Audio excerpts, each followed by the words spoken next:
السلام علیکم ورحمۃ اللہ وبرکاتہ۔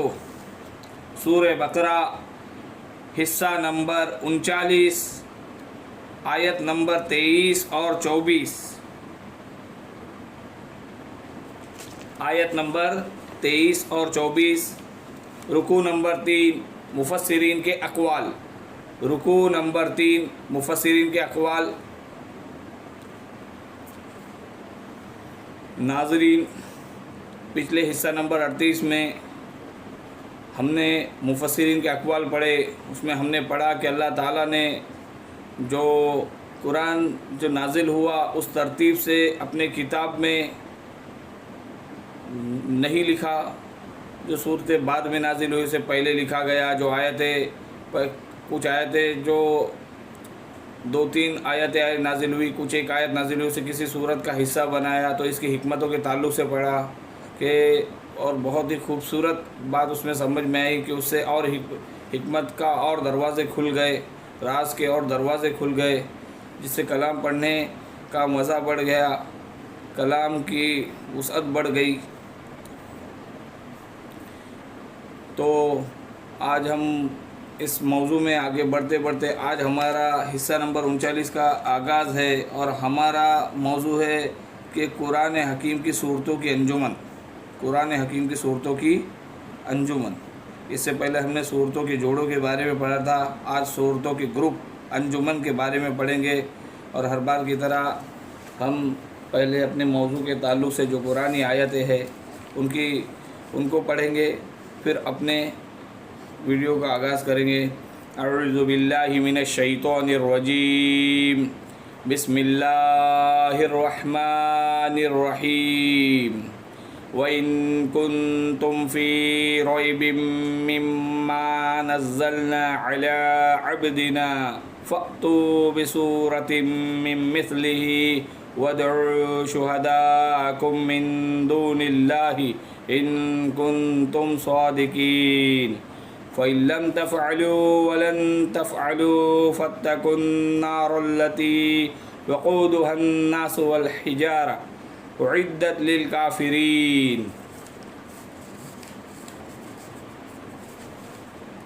ہم نے جو کچھ اپنے بندے پر اتارا ہے، اس میں اگر تمہیں شک ہو اور تم سچے ہو تو تم اس جیسی ایک صورت تو بنا لاؤ، اور تمہیں اختیار ہے کہ تم اللہ کے سوا اپنے مددگاروں کو بھی بلا لو۔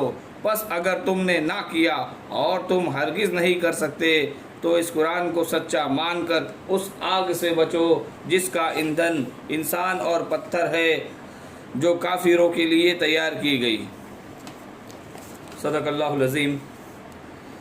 تو پچھلے جو حصے میں ہماری بات آ کے جو ختم ہوئی تھی کہ قرآن مجید کو جو پاروں میں تقسیم ہوا، تو یہ پاروں کی تقسیم کب ہوئی یہ بات سمجھ میں نہیں آئی، کیونکہ صحابہ رضی اللہ کے دور میں پاروں کی تقسیم نہیں ہوئی تھی۔ صحابہ رضی اللہ تعالیٰ عنہ کے دور میں 3 چیزیں تھیں، ایک صورتیں لکھی ہوئی تھی، صورتوں کا سسٹم تھا، دوسرا منزل حزب، تیسرا رکوع۔ یہ صحابہ کے دور تک چلا۔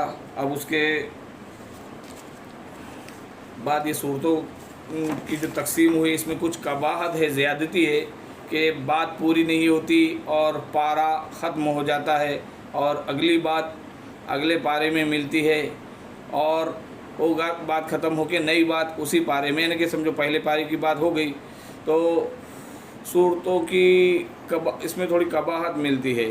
جو کہ صورت ایک فصیل کی طرح اللہ نے بنایا ہے، ایک شہر پناہ کی طرح بنایا ہے، تو وہ باؤنڈری، وہ حدیں ٹوٹ جاتی ہے۔ ٹھیک ہے، اب ہم آگے بڑھتے ہیں کہ ایک اور حقیقت کے بارے میں جان لینا چاہیے کہ قرآن حکیم کی صورتوں کے انجمن یعنی کہ گروپ بنائے گئے ہیں۔ پہلے تو یہ بات بھی سمجھ لیجئے کہ قرآن کریم میں ترتیب اور نظم، اس کے بارے میں ہمارے اسلاف نے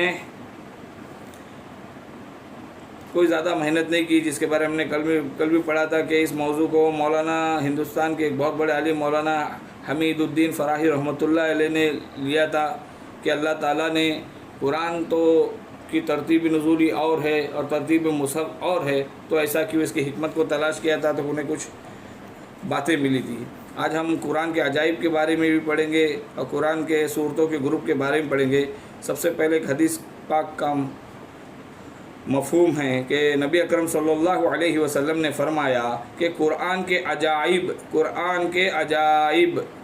کے عجائب کبھی ختم نہیں ہوں گے، بار بار پڑھنے سے ان پر کوئی پرانا پن، کوئی بوسیدگی طاری نہیں ہوں گی، اور کبھی اہل علم قرآن سے سیری محسوس نہیں کریں گے۔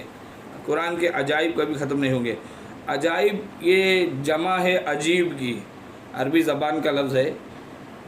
عجائب یہ جمع ہے عجیب کی، اور اردو میں عجیب اسے کہتے ہیں جو غیر معمولی شے کو کہتے ہیں۔ اردو میں عجیب غیر معمولی شے کو کہتے ہیں، کہ عربی میں عجیب نہایت، اور عربی میں عجیب نہایت دل ربا، دل خوش کن، دل کو بھانے والی، پسند آنے والی، من کو بھانے والی شے کو عجیب کہتے ہیں۔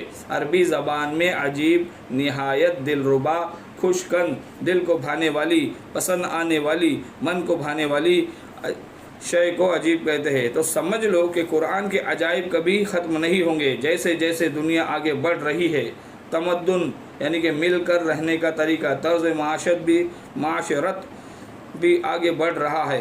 مادی علم، جسے ہم علم انسانی بھی کہتے ہیں، قرآنی حقائق اور ابھر کر آ رہے ہیں۔ قرآن کے حقائق اور ابھر کر آ رہے ہیں۔ دنیا آگے بڑھ رہی ہے اور قرآنی حقائق ابھر کر آ رہے ہیں۔ ناظرین، یہ بہت ہی پیارا نکتہ ہے۔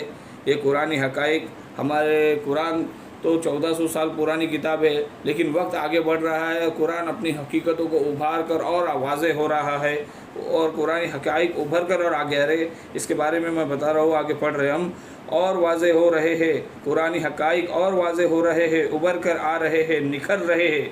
بہت سی باتیں ہمارے یعنی کہ ایک زمانہ ایسا تھا کہ بہت سی باتیں ہمارے اسلاف کے علم میں نہیں آ سکتی تھی، اس لیے کہ اس وقت انسانی معلومات کا دائرہ بہت ہی محدود تھا۔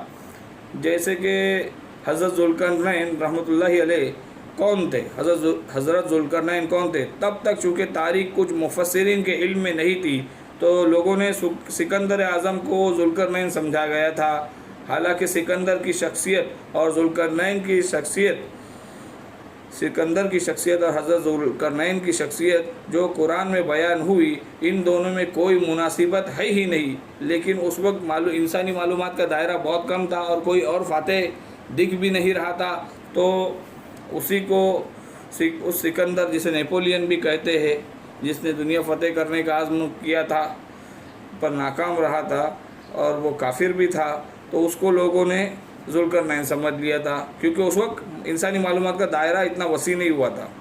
تو سکندر کی شخصیت اور حضرت ذوالقرنین کی شخصیت دونوں میں کوئی مناسبت ہے ہی نہیں۔ اس نظام قرآنی کا دورہ جتنا آشکار نہیں ہوا تھا، آج اس سے زیادہ آشکار ہے۔ آج کا دور وہ ہے جس میں اللہ کے فضل و کرم سے بات بھی کھل کر سامنے آئی ہے، اور اس سے در حقیقت توثیق ہو رہی ہے کہ حضور صلی اللہ علیہ وسلم کے اس فرمان کی کہ قرآن کے عجائب کبھی ختم نہیں ہوں گے۔ انسان کوشش کرے گا، محنت کرے گا، تو یہ قرآن جو ہے نا، یہ ہیرو کی ایک ایسی کان ہے جس میں مسلسل ہیرے نکلتے جائیں گے، نکلتے چلے جائیں گے۔ قرآن کے خزانے ختم ہی نہیں ہوں گے۔ انسان کی زندگیاں ختم ہو جائیں گی، چاہے انسان اپنی زندگی پوری کی پوری زندگی اس مبارک کلام کے خزانوں کو حاصل کرنے میں لگا دے تو زندگی ختم ہوگی، لیکن قرآن کے خزانے ختم نہیں گے۔ تو قرآن کی صورتیں جو جوڑوں کی شکل میں ہے، لیکن بعض تین سورے گروپ کی شکل میں ہے، جیسے کہ ہمارا آج کا یہ بھی موضوع تھا کہ قرآن کے شکل سے جوڑوں کی، قرآن میں جو صورتیں اللہ نے نازل فرمائی تو جوڑوں کی شکل میں ہے، جو آپس میں ایک ربط و تعلق رکھتی ہے، اور ایک مضمون کے ایک اٹھان کو بیان کرتی ہے۔ تو کس میں ایک جیسا اٹھان ہوتا ہے، تو کوئی ایک مضمون کا ایک پہلو بتاتا ہے، تو دوسری صورت اسی مضمون کا دوسرا پہلو بتاتا ہے۔ لیکن جوڑوں کی شکل میں صورتیں ہونے کے ساتھ ساتھ گروپ کی شکل میں بھی ہے۔ تو قرآن کی صورتیں جوڑوں کی شکل میں ہے، لیکن بعض جگہ تین صورتوں کے گروپ کی شکل میں بھی ہے۔ ان 3 آیتوں کی شکل والی صورتوں میں 2 ایسی صورتیں ہیں کہ ان کے درمیان نسبت زوجیت ہے۔ نسبت زوجیت یعنی کہ 2 چیزیں، نسبت زوجیت اسے کہتے ہیں کہ 2 چیزیں مل کر کسی مقصد کی تکمیل کرے، یعنی ایک مقصد کی تکمیل کے لیے، حصول کے لیے ان کے مابین ایک تعلق قائم ہو، اس کو کہتے ہیں نسبت زوجیت۔ اس کو کہتے ہیں نسبت زوجیت یا اسے زوجیت بھی کہتے ہیں۔ جب قرآن مجید میں صورتیں آتی ہے جوڑوں کی شکل میں، تو کسی مضمون کا ایک رخ ایک صورت میں آ جائے گا اور دوسرا رخ دوسری صورت میں آ جائے گا، دونوں رخ مل کر ایک بات کو مکمل کر دیتے ہیں۔ قرآن حکیم کی صورتوں کے گروپ کچھ اس اعتبار سے سامنے آئے کہ کچھ صورتیں مکی، پھر مدنی، پھر مدنی، پھر مکی، پھر مدنی۔ ایسا کیوں؟ بڑی قابل غور بات ہے کہ اس میں کیا حکمت ہے، اور عجیب بات یہ بھی سمجھ میں آئی کہ اس اعتبار سے قرآن مجید کے 7 گروپ بن رہے ہیں، ہر گروپ میں ایک یا ایک سے زائد مکی صورتیں اور پھر ایک یا ایک سے زائد مدنی صورتیں۔ ایک گروپ پورا ہو گیا، جسے ہم منزل بھی کہتے ہیں۔ اس کو دوبارہ پڑھتے ہیں کہ بڑی قابل غور بات ہے کہ اس میں کیا حکمت ہے، اور عجیب بات یہ سمجھ میں آئی کہ اس اعتبار سے قرآن مجید کے 7 گروپ بن رہے ہیں، ہر گروپ میں ایک یا ایک سے زائد مکی صورتیں، پھر ایک یا ایک سے زائد مدنی صورتیں۔ اس طرح ایک گروپ پورا ہو گیا، دوسرے گروپ میں پھر ایک یا ایک سے زائد مکی صورتیں اور پھر ایک یا ایک سے زائد مدنی صورتیں، پھر وہ گروپ بھی مکمل ہو گیا۔ یہ گروپ قرات کے لیے نہیں بلکہ یہ گروپ ہے معنوی تقسیم کے لیے۔ یہ گروپ قرات کے لیے نہیں بلکہ یہ گروپ ہے معنوی تقسیم کے لیے، غور و فکر کے اعتبار سے کہ ہر گروپ کا عمود، ستون، خیمہ ہے، ایک مرکزی مضمون ہے۔ جس طرح 2 صورتیں مل کر ایک مضمون کی تکمیل کرتی ہے، اسی طرح ہر گروپ کی مکی یا مدنی صورتیں مل کر ایک بڑے مضمون کی تکمیل کرتی ہے۔ اس طریقے سے گویا کہ قرآن مجید میں 7 بڑے بڑے گروپ ہے جس میں صورتیں جمع کی گئی ہے، جسے ہم منزل بھی کہتے ہیں۔ پہلے گروپ کی تعداد میں، ابھی منزلوں کے بارے میں پڑھیں گے کہ پہلا گروپ پہلے منزل کی تعداد میں تو ایک صورت ہے، وہ مکی صورت ہے اور وہ ہے سورہ فاتحہ۔ سورہ فاتحہ اپنے ہجوم کے اعتبار سے چھوٹی بھی ہے لیکن ہے بہت بھاری۔ سورہ عظمت میں، فضیلت میں، معنی میں، مفہوم میں بڑی صورت ہے، اور سورہ فاتحہ کو قرآن عظیم بھی کہا گیا ہے۔ تو ایک صورت مکی سورہ فاتحہ پہلے گروپ میں، یعنی کہ پہلی منزل میں ایک پہلی صورت جو ہے قرآن کی پہلی منزل میں پہلی صورت سورہ فاتحہ ہے۔ پھر اس کے بعد 4 طویل ترین صورتیں مدنی، یعنی کہ سورہ بقرہ، سورہ آل عمران، سورہ نساء اور سورہ مائدہ۔ اب دوسرے گروپ کے بارے میں پڑھتے ہیں تو دوسرے گروپ میں 2 صورتیں مکی اور 2 مدنی، یعنی سورہ انعام اور سورہ اعراف مکی صورتیں ہیں، اور سورہ مدنی اور سورہ انفال اور سورہ توبہ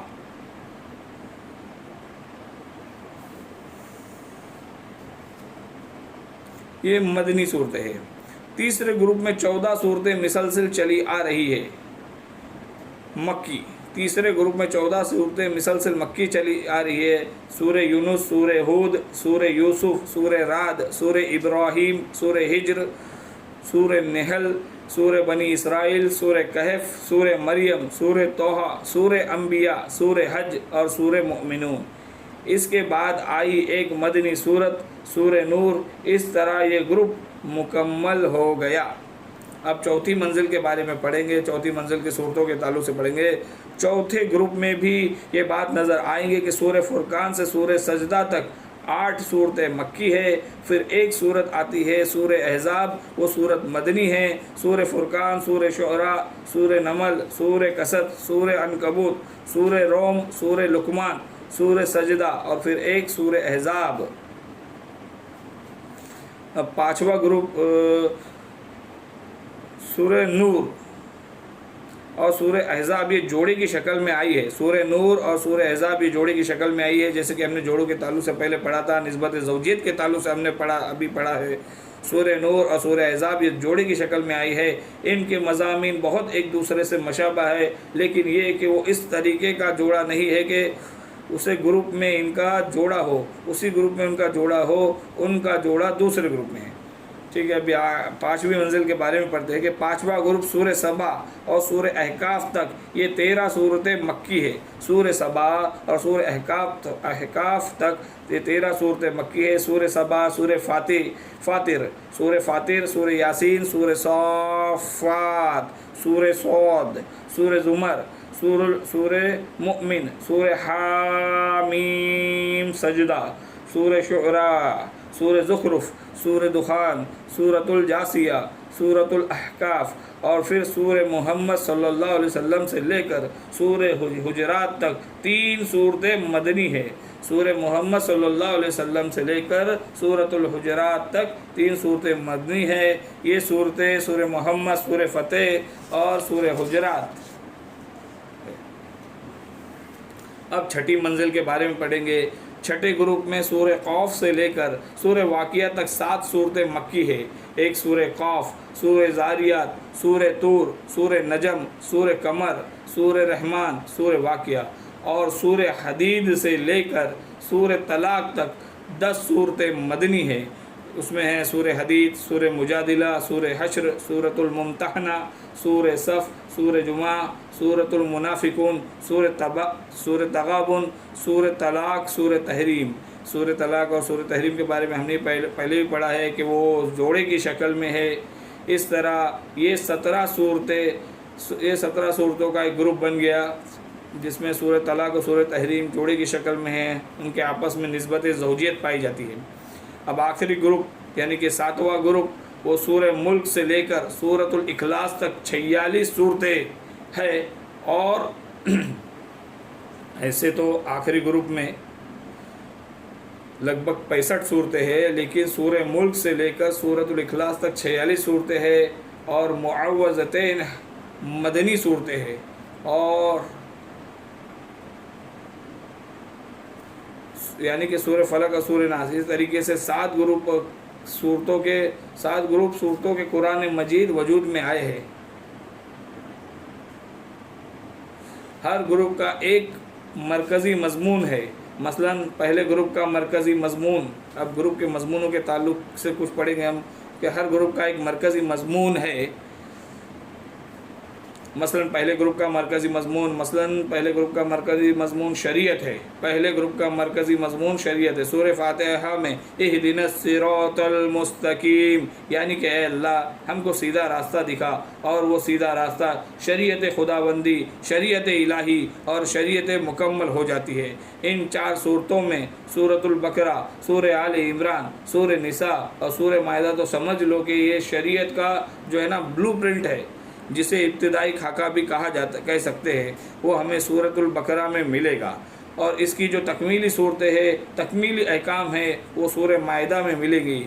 اس کے علاوہ اس پہلے گروپ میں زیادہ زور ہے وہ سابقہ امت سے گفت شنید، ذکر و اذکار، بحث، رد و بدل، اور سابقہ امت مسلمہ میں یہودی اور نصارہ دونوں شامل ہے۔ اب ان پر جرح بھی ہے، اور ان پر تنقید بھی ہے، ان پر ملامت بھی ہے، اور ان کے قرارداد جرم جو ہے وہ بھی ان کو دی گئی ہے، اور پھر ان کو معزول کر کے نئی امت کو ان کی جگہ کھڑا کرنے کا اعلان ہے۔ اور یہودی اور نصارہ دونوں کو بڑی زوردار دعوت ہے کہ اب محمد صلی اللہ علیہ وسلم پر ایمان لاؤ اور قرآن پر ایمان لاؤ۔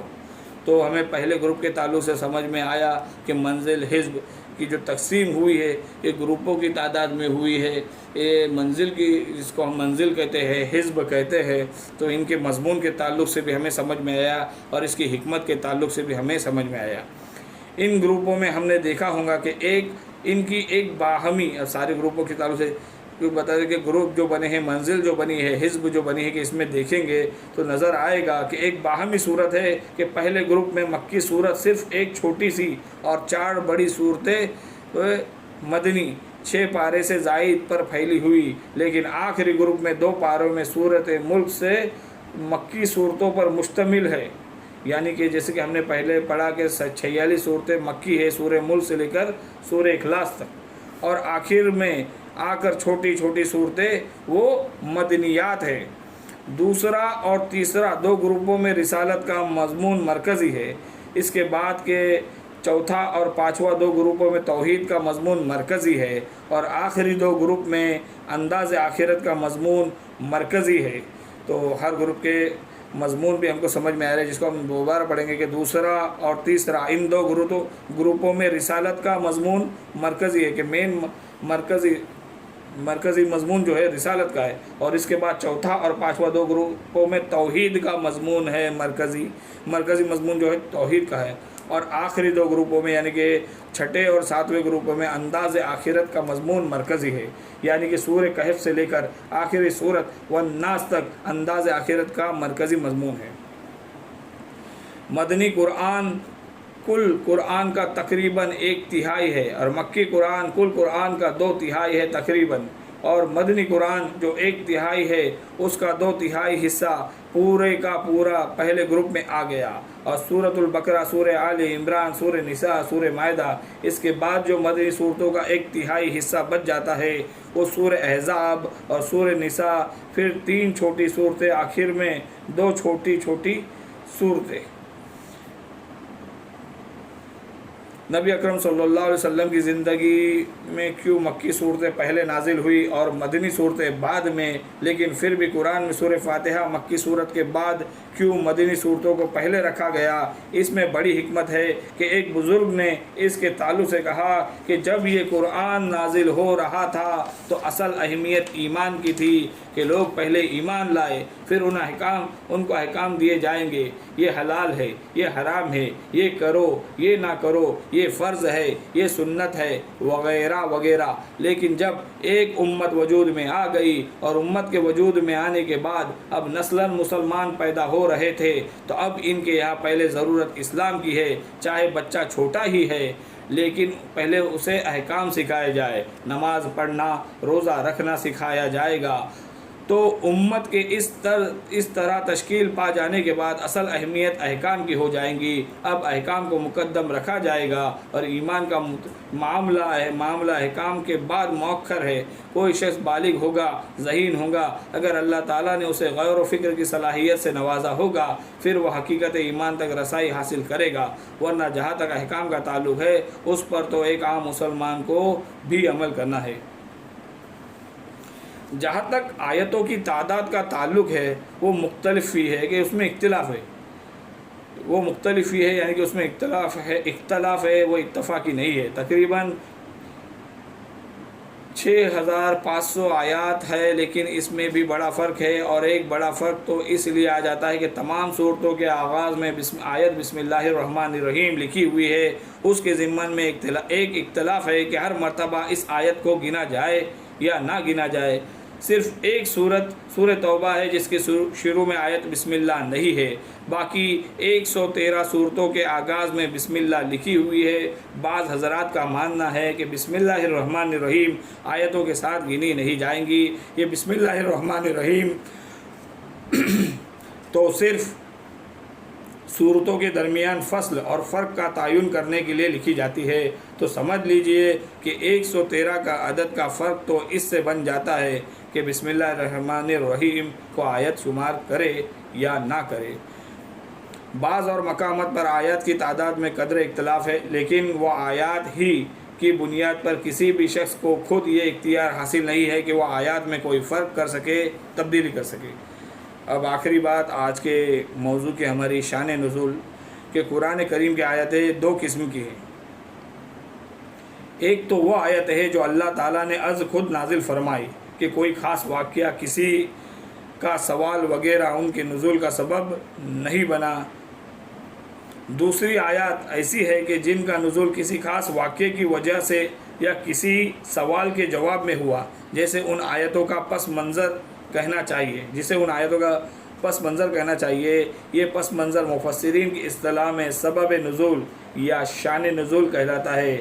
مثلا سورۃ البقرہ کی آیت نمبر 221 وَلَا تَنْكِحُوا الْمُشْرِكَاتِ حَتَّى يُؤْمِنْ وَلَأَمَةٌ مُؤْمِنَةٌ خَيْرٌ مِّن مُشْرِكَةٍ وَلَوْ أَعْجَبَتْكُمْ، مشرک عورتوں سے نکاح نہ کرو جب تک وہ ایمان نہ لائے، اور بلا شبہ ایک مومن کنیز ایک مشرکہ سے بہتر ہے، خواہ مشرکہ تمہیں پسند ہو۔